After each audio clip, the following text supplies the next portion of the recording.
Hello everyone, this is another episode of Gold as Girls. My name is Carla van Walsum and today our special guest is Raphael Shore and my co-host is Rachel Rappaport. Yes, Raphael Shore is an acclaimed filmmaker, author, human rights activist, and lifelong educational entrepreneur. Founder of Open Door Media and the Clarion Project, Shore's works have played a pivotal role in shaping public discourse around Jewish identity, antisemitism, radical Islam, and human rights.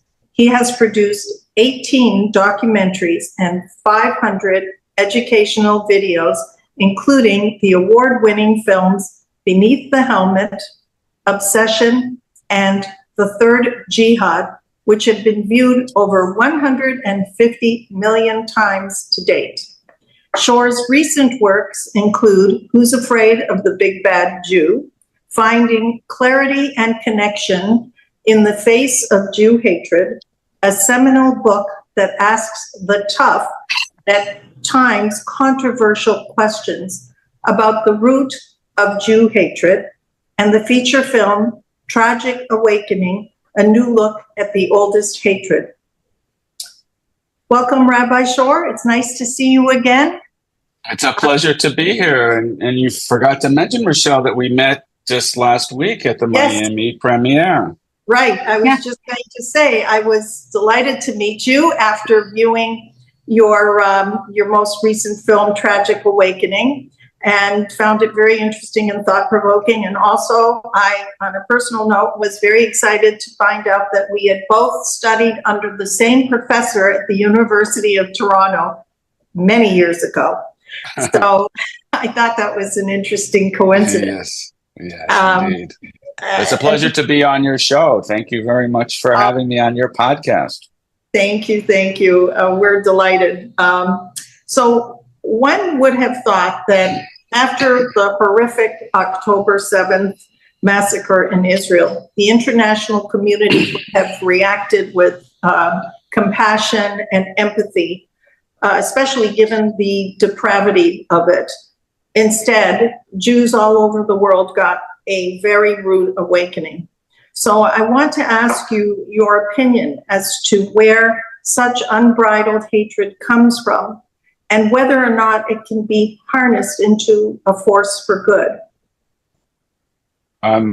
Yes, it's an amazing question. And I think that the Jewish people were very surprised that we did have the empathy of the world for about 24 hours.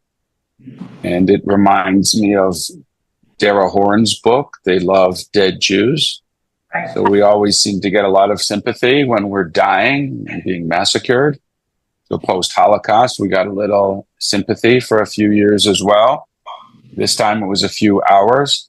And it provoked a question in the minds of every Jew, and certainly every non-Jew who is awake enough to see a moral question that they face. And for that reason, I took upon myself to make this film, Tragic Awakening, to answer exactly the question that you're saying, which is, how do we explain this phenomena of Jew hatred?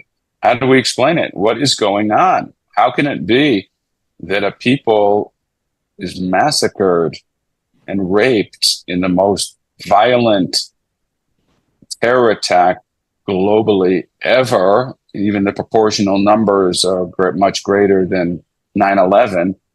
How is it that after that, the world ends up embracing the terrorists and there's a global movement of support for Hamas and for Israel for being genocidal? It is absolutely astonishing for anybody who does have a moral compass. And of course, there's issues and it's sensitive, etc. But the question is provoked. And so in my film, which is based on my book, which is coming out October 7th, called Who's Afraid of the Big Bad Jew, as you mentioned, I take it on and I find out the amazing thing, which I began studying when I was at the University of Toronto. The amazing thing that from anti-Semites we can learn about who we are. And that's really what the point of the film and the book are, is that if we understand why they hate us, we can actually get something incredibly positive and inspirational out of it. Because it's not that they hate us simply because either we're bad, certainly not that. And it's not that they hate us randomly because they need a scapegoat, even though that's the popular explanation. But rather, we're hated because of who we are. And who we are is actually something very special and beautiful. And that is what I explore. I'll pause here just because it's I don't want to be a run-on sentence. We can explore the ideas in the film and the book more deeply, but that's the concept of the film and the book, to actually be inspirational. Well, you know, the film Tragic Awakening, it was very interesting, and the surprise for me, because I had no idea before I walked into the theater, anything about it except that it was a film that had to do with anti-Semitism. And when the film started, Raphael, you were there and you were interviewing Rowan Osman, who we are going to be interviewing tomorrow. And she was very much featured in the film. And as a Syrian Muslim, it was very interesting to have her response and her take on things. And she's become very pro-Israel and a Zionist. So I don't really want to give too much away, because I think people should see it when they have the opportunity to do so. So maybe, Raphael, you can tell us how people can see it or when they are going to be able to see the film. Sure. Thank you. The film is called Tragic Awakening, A New Look at the Oldest Hatred, because that's really what it is. Mm-hmm. But what I said in my intro to the film there at the Miami premiere was that although the film is an exploration of why the Jews, i.e. why the Jews have been hated for so long, but also, more importantly, the film is really about why be Jewish and why the Jewish people play an important role in the world. And so it's really a positive film, and it comes through anti-Semitism that we learn the very positive role of the Jewish people, which is something that's important for both Jews and non-Jews to learn about. And it comes through the eyes of the anti-Semites. That's what's so fascinating about the film and the book, is that it's not me telling you, it's not me bragging or anything like that. It's saying the reason that evil finds the Jews is because we are bringing a positive message into the world. And we have a positive role to play. So evil finds us. And Adolf Hitler and other anti-Semites articulated this very strongly and surprisingly.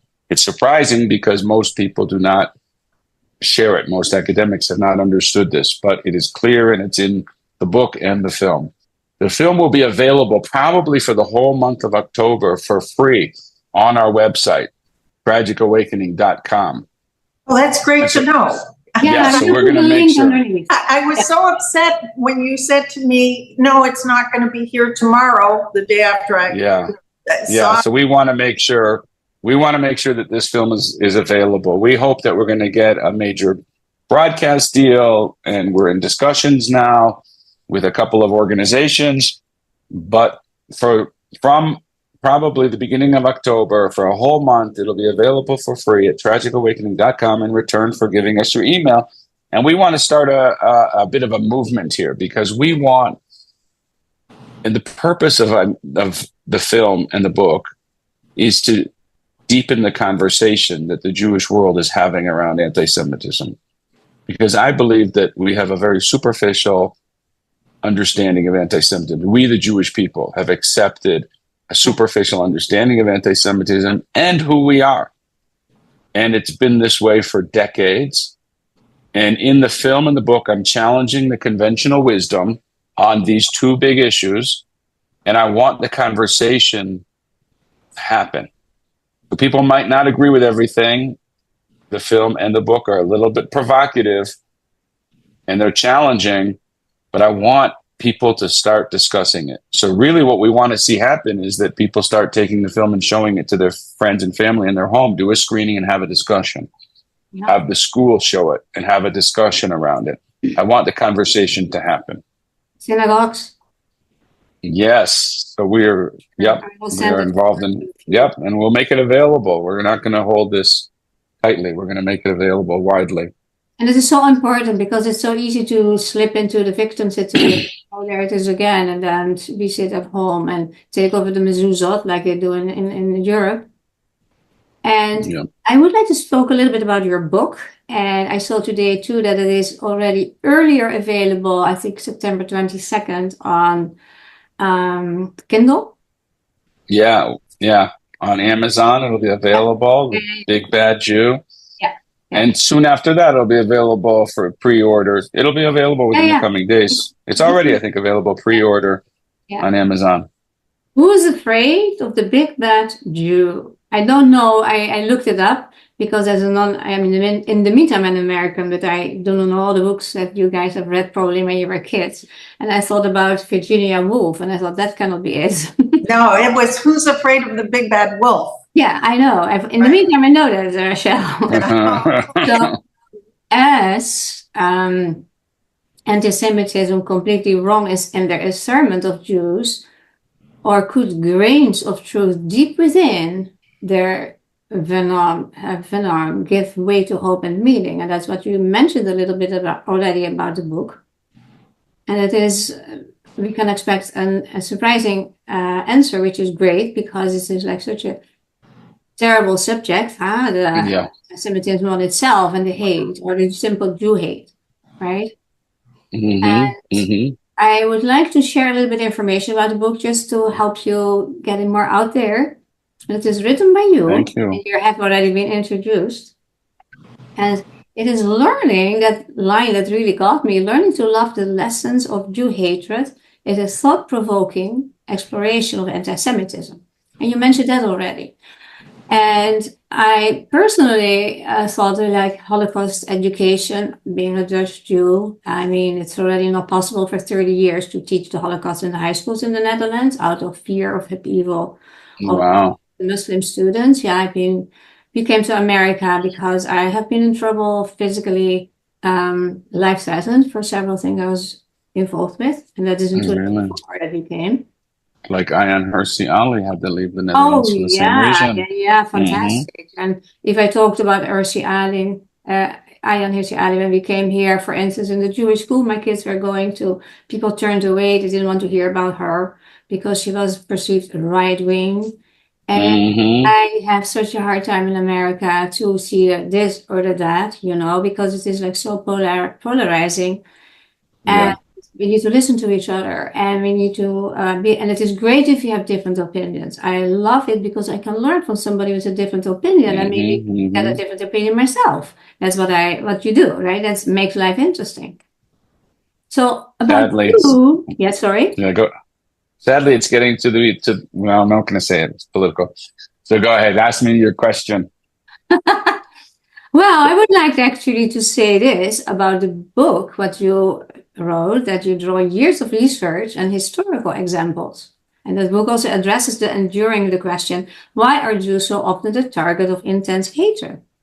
And like other works that explore topics of anti-Semitism, and there are quite so many, I have many of them, this book provides a unique and clear answer, offering profound insights into Jewish strengths and resilience. And I love that positive thing here because I'm a psychologist, so I work often with people to go to the resilient part and look at your ancestors, what they did, and you cry in the corner. 100%. So I think that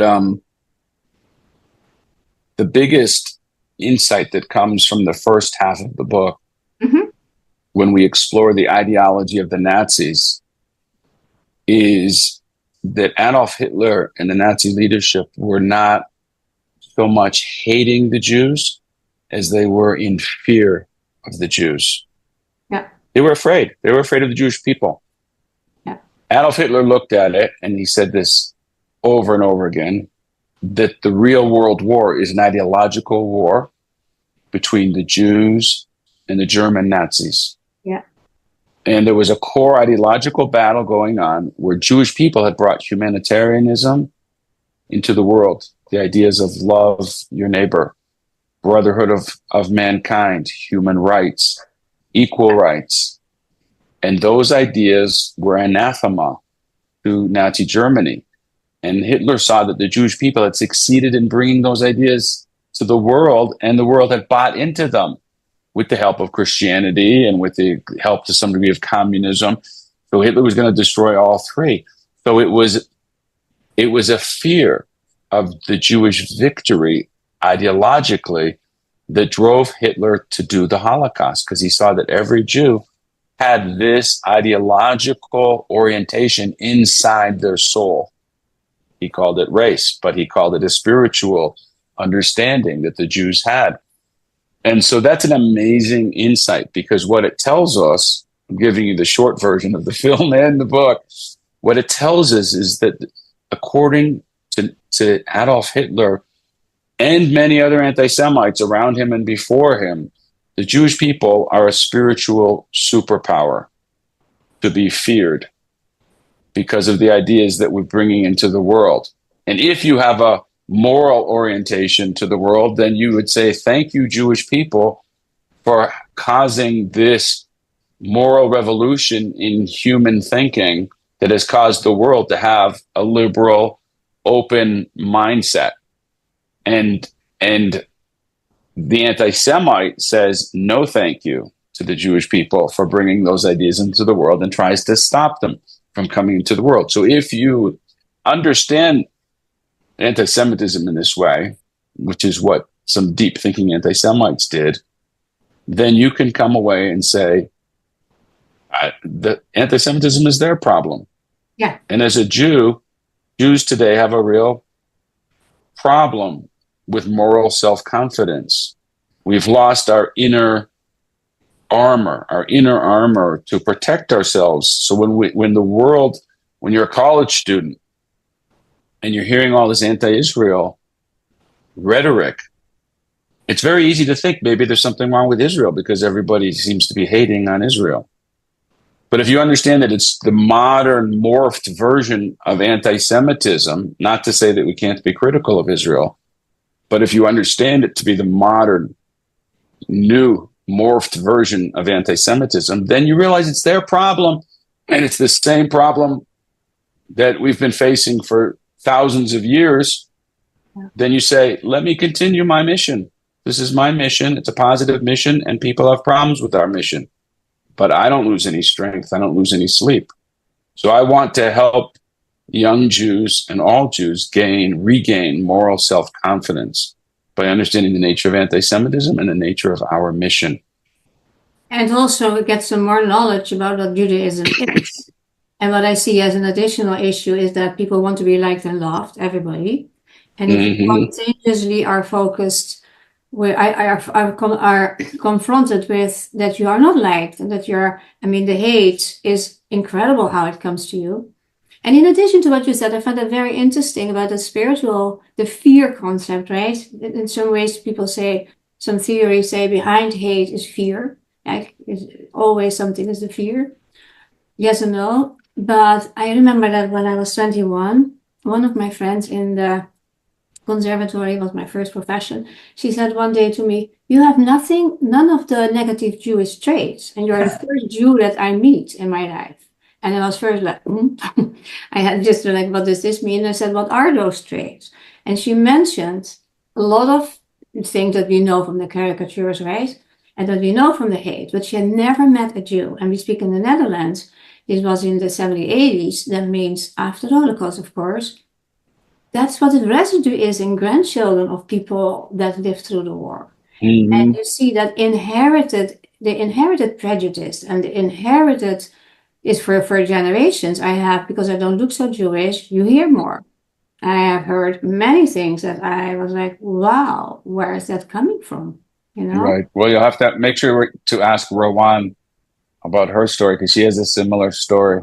The first time she met a Jew, and how that began her process of realizing maybe the Jew is not her enemy. Yeah. I know the story, but I will ask her about it. Yeah, it's fascinating. I don't know the story. Yeah, yeah. Because it's amazing to me Carla, that, she would say that you don't have any of those characteristics that are the negative Jewish characteristics, but she's never met a Jew. Right. So really she should say, oh, maybe those negative characteristics that Jews are supposed to have are not real. Yeah. Maybe I was just taught untrue things, and now I've met a Jew and now I see it's false. And I became her Instead, best she friend. says, you're different.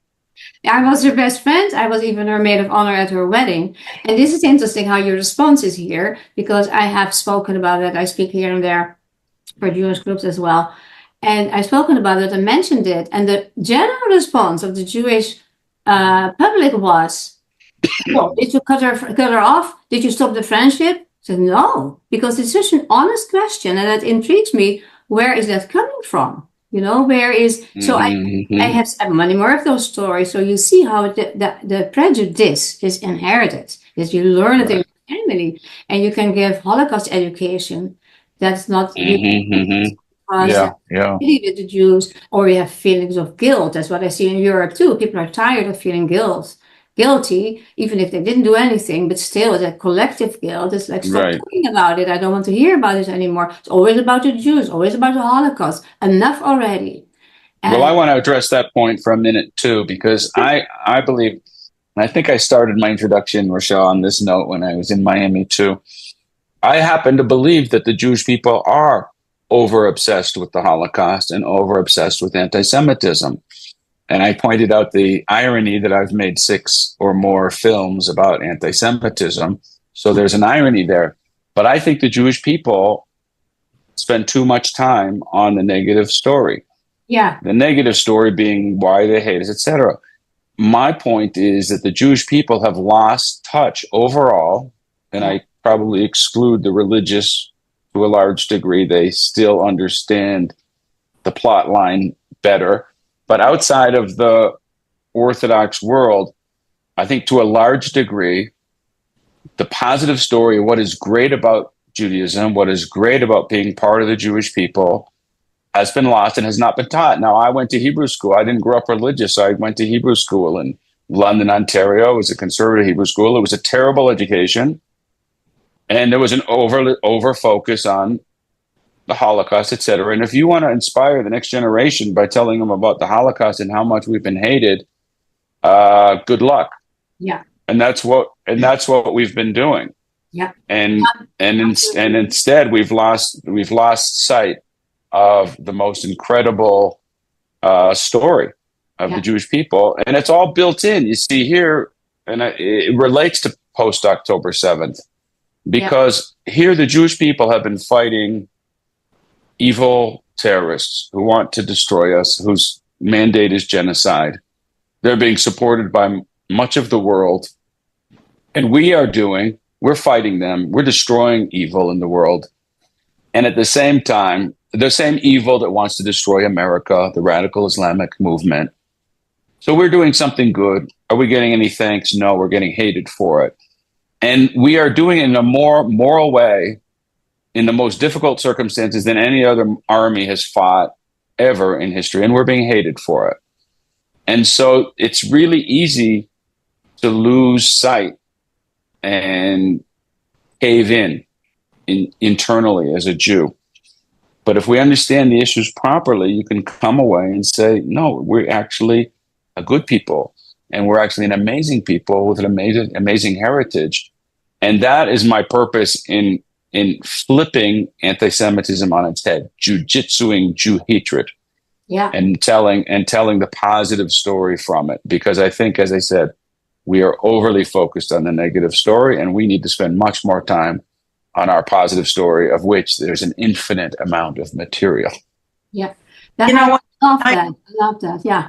And one thing I was thinking about while you were just talking about this is how Israel, the Israelis, are often, most of the time, the first responders to Haiti, to tragedies, to all kinds of things. They don't get any brownie points for it. They don't get, there's like no praise for what they do. Even in Syria, a country that is their enemy, they do these things. And just like they have Arabs from Gaza coming into the Jewish hospitals and, they cured people, and then some of them walk out of the hospital after they're cured and say death to Israel. And like, you can't win. And I think part of the problem that you can't win, and I'm not even talking about the Gaza and the Middle East, but on a worldwide level, I think a big part of the problem is the media. And the media is the enemy of the people, not just Jewish people, but all people, because there's an agenda and it talks and the way that it presents an issue that happens in Israel, it's always painted in the most horrible way, and it's not true, it's false. And so that contributes to a lot of the rhetoric, like that these college kids, with their pro-Hamas protests, they have no clue. They don't know anything about the history. They don't know anything about the land. They don't protest about any other, Muslim conquest, only Israel. And so I think that a lot of it is the media and politics. And that really, really colors what a lot of people think, because a lot of people don't really know the truth. I couldn't agree with you more. Go ahead. Yeah. In addition to this, the college students, there is such an obsession today from the woke culture, right? The oppressor and victim, or the colonists. And now I think that when Israel would only exist from Mizrahi Jews that had the same color, and you could even distinguish the Palestinians from the Jews in this way, we maybe would not have had any problem, because that was like another country in the Middle East fighting the other one, because there was no attention barely for the 500,000-600,000 Syrian people that were murdered in that time, right? There's so much tragedy going on by only Israel. And I think that's the focus. We want to go for a good cause, and the cause is, well, we are so against colonism. What can we get? Oh, that country. The fact that even Jews call Israel an apartheid state. I mean, that self-hating Jew. I made a term, Raphael. It is called reversed loyalty syndrome. Because that's good. That's good. I like that. Very impressed. I'm going to trademark it. She came up with a great one. They're not even the self-hating Jews anymore. They're beyond that. They identify the enemy and look at us. Yeah. And they're so ashamed. Very good. Yeah. No, I think it's brilliant what you said about the reverse loyalty syndrome. That's brilliant. And I think that it comes as a direct reaction to anti-Semitism. Yeah. And that's why I say the problem of anti-Semitism today for the Jewish people, in my mind, is all about assimilation. Yeah. Because when people feel that everybody's hating on us, especially young people, if they don't have the backbone of Jewish knowledge, the positive story, and the backbone, the moral backbone from knowing the real Jewish story and knowing that anti-Semitism is their problem, you see anti-Israel and you say, must be something wrong with the Jews, must be something wrong with Israel, and you disappear as a Jew as a response. That's one response. Another response is to prove to the non-Jews that you are not for Israel. And the way you prove it is by reverse loyalty syndrome. And so that has become very common amongst young college students to prove that they are part of the liberal elite. And so now they will get the love from all the liberal activists and from the professors because they are part of the anti-Israel clique. And if they stand up for Israel, they are kicked out of all of those causes. Yeah. And the social price that they pay for standing up as Jews and for Israel today is extreme. It's extreme. And so very few people can do it. And so it leads to assimilation. Yeah. And you're right, Rochelle, it's also a result of all the media. So even just to figure it out is very difficult today for a young person. Right. Well, I mean, the thing, especially with the college students, is it's a very psychological thing, as you pointed out. It's about acceptance. And when a Jewish student doesn't know much, doesn't have much knowledge of the history and the background, they don't have the ability to talk about it. They don't have the ability to respond. And so with that situation, they kind of are lost. And so they have like a choice to cower and like disappear or to join the crowd. And unfortunately, or to stand up, or right, exactly, And exactly. Thank God there's some of them. That's right. Like that young guy from Harvard, Shabbos Kestenbaum. Right. I mean, Thank God there's lots of people on every campus that are standing up. They're taking the attack, and they're understanding the nature of it, and they're standing up. And that's what we want more and more Jewish people to do. And there's good training. That mindset is so easy to work on if you debunk it, if you get it clear. I have been quite active in the spiritual world, general spirituality in Florida, South Florida, and I met numerous Jews that were obviously Jewish with their names and everything. And they were ashamed. And they say, why would I like to be Jewish? Because everybody hates you and doesn't like you. And I speak now about 10, 15 years ago. And it's sad because you see that it's a loss of people. And yes.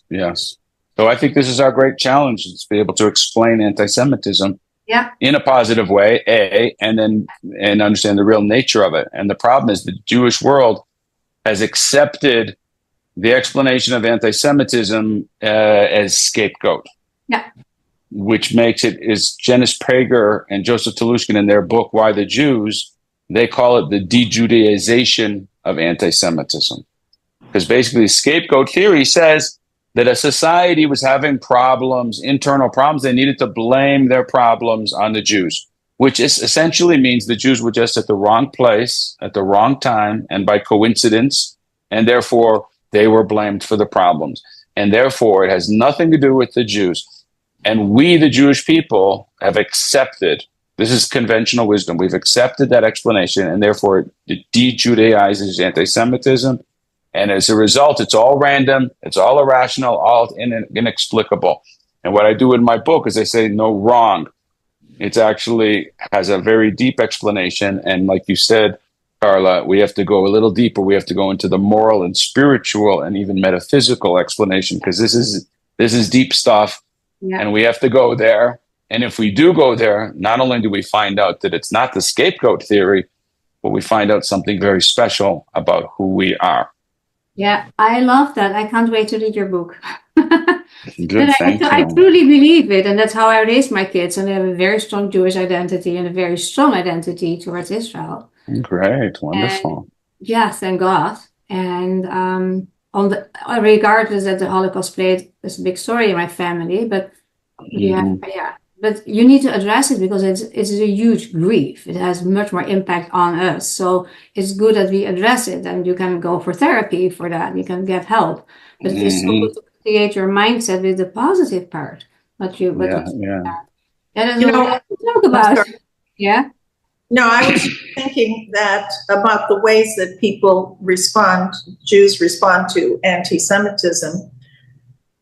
Myself personally, and people that I know that are Jewish, our reaction, and I know certainly my personal reaction, is it motivates me to just be much more strong in my identification with my roots. And my friends feel the same way. Most of my friends feel the same way. And so, we have a choice, and you can either stand up or you can sit back and do nothing, or you can join the haters, so we have a choice. That's 100%, 100%. And that's the second last chapter in my book is called The Messenger's Choice. Oh. So I agree with you 100% that anti-Semitism is a wake-up call for Jews. October 7th, that's why we call the film Tragic Awakening. It has had that effect on many, many Jews. October 7th has woken up many Jews tragically, because it's sad that it had to happen through this. But it has had that effect of waking us up. And throughout history, it has had that effect of anti-Semitism of waking us up. And the bottom line is, as expressed by many people in Israel as well, if they hate us for being Jewish, then actually I'm going to embrace being Jewish. Yeah. And that is a positive response. But you have to understand anti-Semitism, and then you have to deepen your understanding of Judaism too.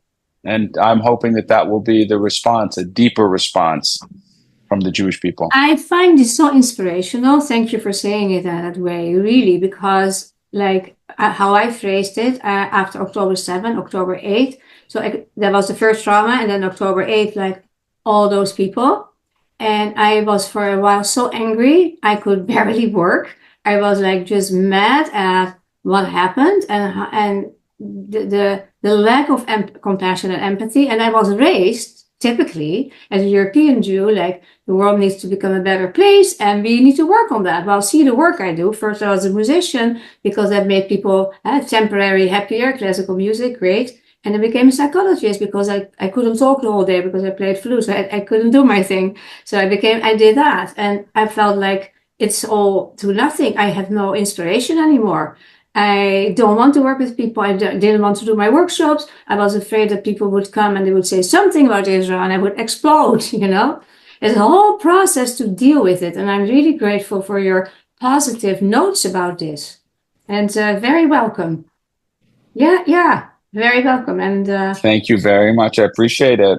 And I hope a lot of people will be inspired. Hopefully we can help spread the word and information on how people can read it and, the book for see sure. the film.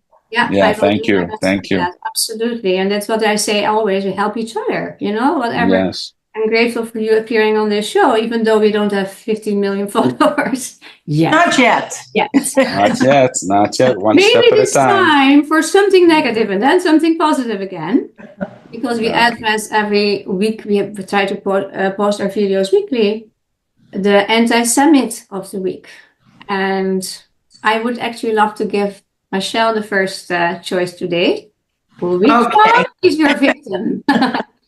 All right, my choice is Kamala Harris's vice presidential pick, Tim Walz. He has been closely associated with this imam called Zaman, Hassad Zaman, who has a history of promoting anti-Semitic rhetoric, who praised Hitler. He justified Hamas's brutal actions on October 7th. And Tim Walz donated $100,000 to one of Imam Zaman's anti-Semitic organizations. And then the other telling, most recent thing, and he's had an association with him he's been to at least 5 events with him and praised him. And the most telling thing lately was when he was asked by a reporter on the news what his response to the recent 6 hostages that were so brutally murdered was. And he ignored the question and he walked away. It's not like he didn't hear it. He definitely heard the question. He left. And to me, and even though there was one American Jew that was murdered, and Tim Walz is American, and he had nothing to say about that. To me, that speaks volumes about his Jew hatred and, anti-Israel. So he's my anti-Semite. And he loves Ilan. What am I saying? Yeah. Ilan Omar. He loves. Yeah. Yes. Would you like to be next, Raphael? Yeah, to me, the anti-Semite of the the anti-Semite of the week, is a large part of the world that goes ignored. You know, just in the Holocaust, there was the Nazis who carried out the Holocaust, and then there was everybody else who didn't let the Jews in, or they participated indirectly. You know, the average Pole, etc., and the average Ukrainian and the average Lithuanian, etc., who assisted indirectly, and we're very happy. The same thing's going on now. You have the radical Islamists who are leading the charge and killing the Jews. But the fact is that the world's reaction, the United Nations, very much parts of the United States, the European nations, the media, are all complicit in the anti-Semitic reaction. And the proof of it is that the world is breaking international law by keeping the Palestinians in Gaza. Egypt is breaking international law. There's a border there. They could have very easily let the Palestinians out so that they're not in a war zone, just as they have done everywhere else in the world when there's a war zone. Millions of refugees were taken in Europe when Russia invaded the Ukraine. Millions were taken in by every single country. And when it comes to the Palestinians, zero. And they create a new moral principle that we shouldn't allow people to be displaced. A new moral principle developed specifically for the Jews in Israel. And they force the Palestinians to stay in a war zone. And they force, therefore, Israel to fight a war and provide humanitarian aid and fight a war where Hamas is fighting amongst the civilians so that they can then constantly attack Israel for killing civilians. And then they believe the Hamas numbers, etc. And so therefore, the whole world is complicit in this anti-Semitic orgy that's going on today on the college campuses, etc. And therefore, I cannot single one person out. I just say, good chunk of the world. Yeah, unfortunately, all agreed. Absolutely. Well, I have one person, and it's, of course, a little bit, I would say, I'm careful with the label of the self-hating Jew, but there's something very weak there.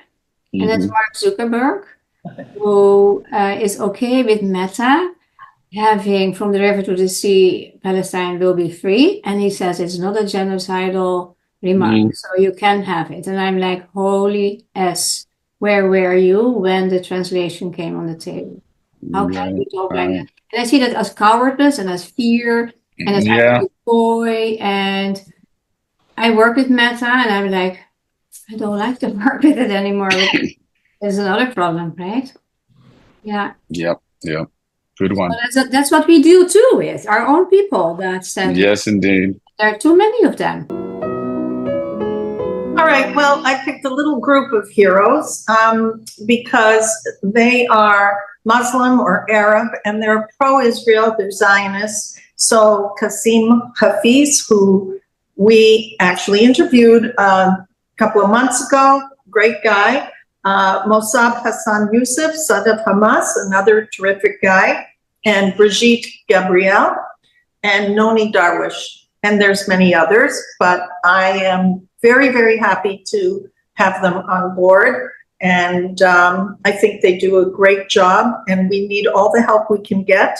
And if it comes from somebody that's a Muslim or converted from Muslim Islam to Christianity or Judaism, great. Yep. So I appreciate them. So I'll add two people to your list there. One is Rowan Osman that you're talking to tomorrow, but also another Torontonian, Rahil Raza, who I'm going to be having coffee with next week. And we featured her in our film Honor Diaries. She started an organization, Muslims Against Antisemitism. Yeah.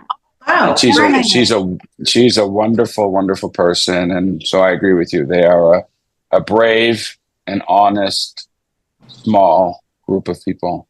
Wow. They are super brave because they really can risk their lives. See what happens. Takes so much courage to do what they do. Because they can get the and intellect, because to switch off from that brainwashing that they received from the minute they were born, to examine, to research, to think.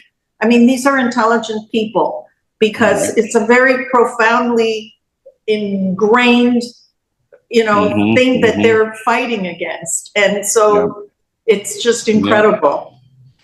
Yeah, it is. So I add to this list Imam Tawhidi. And that is, I really appreciate him. Thank God, there's a lot. Yeah. He is fantastic too. He calls himself the Imam of Peace because he's very honest too. And he has, of course, protection because there are a lot of people that want to kill him as well. And he made a remark, I found it very funny and courageous too, that Ilhan Omar was the ISIS with lipstick. Mm-hmm. Okay. And Good, let's good vote point. again for Ilhan Omar. She is again voted back.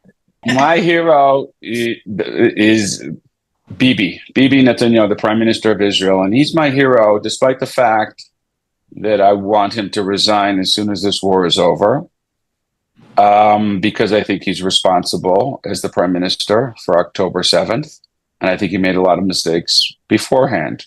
Nevertheless, he's done wonderful things for the Jewish people in Israel over the past 3 decades, and everybody hates him as if he's the problem. He's not the problem of why there hasn't been a hostage deal, and he's not a problem why we don't have peace with the Palestinians, but everyone likes to hate him. So I want to give a little love to somebody who is hated on incorrectly and inauthentically. And I believe that in the course of this war, there's been so much pressure put on Israel to cease fire and stop fighting the evil guys, brackets, so that Hamas can live to fight another day and kill and rape more Jews. And Bibi has done an incredibly commendable job at being able to stand up to that pressure. And I believe that anybody else in the Israeli political establishment would have been much softer and would have caved into that pressure. So I give Bibi a lot of credit. He could still be stronger, and I want him to go afterwards. But thank you, Bibi, for doing a good job at wiping out our enemies. Thank you so very much. I so agree with you. And it is despicable that so many people spit on him because they need the scapegoat. Well, we have them amongst ourselves too. Right. Thank you so very much. Thank you. Good luck with the movie, the film, spreading the book. I can't wait to read it. And we stay in touch, however. And Thank you. some links, very interesting about impacts and all that. Okay. So you'll be able to find everything about the book and the film at raphaelshore.com. Okay. RAPH, Raphael Shore. But you can go also to tragicawakening.com for the movie and bigbadjew.com for the book. And we'll put all the links in the description. Wonderful. So it'll Thank be you there. so much. It's a pleasure being on the show. All the best. It was great to have this opportunity to talk to you today. So I wish you lots of luck and safe travels. Yes. Thank you. All the best. Take care. Bye-bye. Thank you.